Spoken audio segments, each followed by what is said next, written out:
Kehidupan merupakan proses perjalanan yang panjang, sehingga dengan kita memahami kehidupan ini adalah sebuah proses, sebuah perjalanan, disitulah kita memulai untuk mengarungi kehidupan ini dengan penuh rasa pengertian, pemahaman, dan juga penuh spirit motivasi yang bisa memberikan kekuatan dalam mengarungi batara kehidupan. Kalau kita membicarakan, kalau kita mengingat kalimat batara, batara adalah kapal. Kalau kita mengatakan batara kehidupan berarti adalah kapal kehidupan. Maka itulah dinyatakan sebagai perjalanan.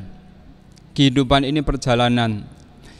Kita sebagai Buddhis sudah tentu memahami bahwa kehidupan kali ini kita pun bukan baru sekali lahir ini.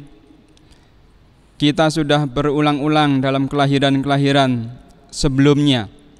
Bahkan juga kita tidak tahu sudah berapa lama kita berulang-ulang dalam kelahiran.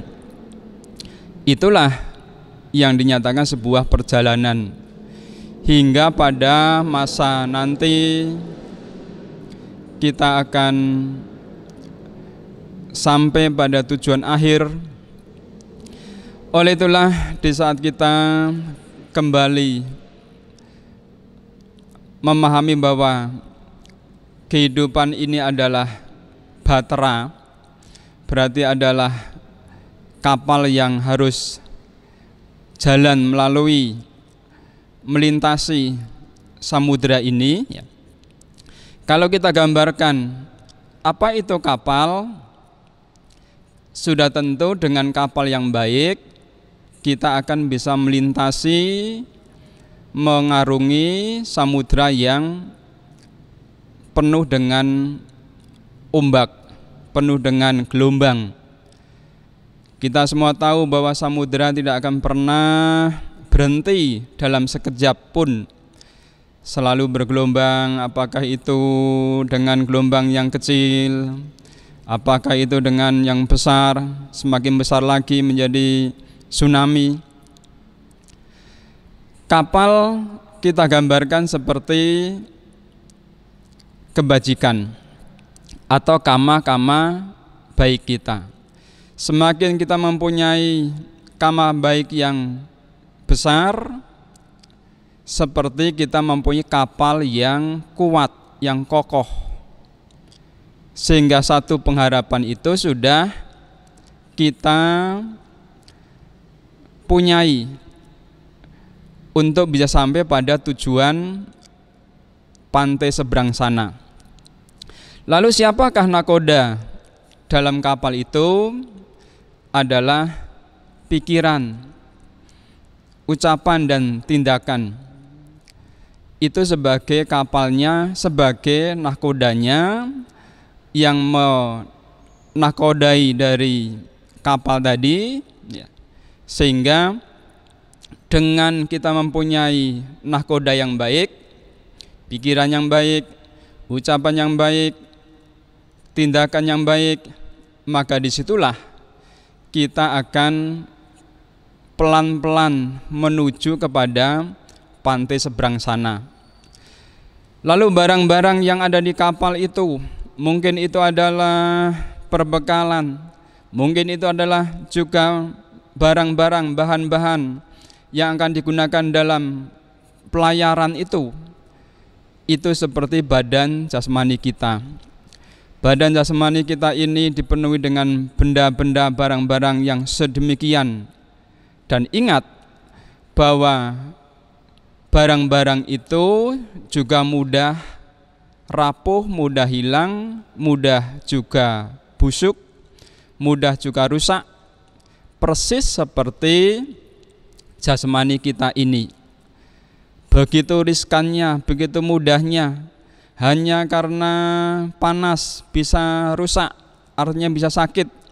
Hanya karena dingin kita bisa sakit. Hanya karena haus bisa lemah. Hanya karena lapar bisa sakit. Sedemikian mudahnya jasmani kita ini rusak, seperti halnya barang-barang yang ada dalam kapal tadi. Bapak sekalian, samudra adalah ataloka dhamma. Ataloka dhamma itulah samudra dalam kehidupan kita. Kita semua tahu bahwa samudra tidak akan pernah berhenti dari bergerak. Kena angin sedikit bergerak, kena angin besar menjadi lebih bergelombang. Semakin besar bisa semakin besar pula gelombangnya.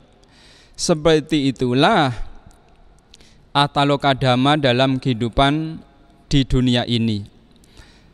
Ataloka dhamma yang merupakan samudra yang harus kita lewati, yang kita arungi, tidak akan pernah berhenti. Yang namanya suka dan duka, yang namanya untung rugi, yang namanya dipuja dicela, itu semuanya akan selalu ada dalam sisi kehidupan apa saja. Lah itulah maka dengan memahami demikian, maka kita sungguhnya menjadi sangat-sangat bersyukur. Kita sebagai manusia, sebagai insan sosial, makhluk sosial, dengan memahami pola-pola pemahaman dhamma seperti itu, kita akan menjadi manusia-manusia yang sangat-sangat optimis, penuh spirit, penuh semangat.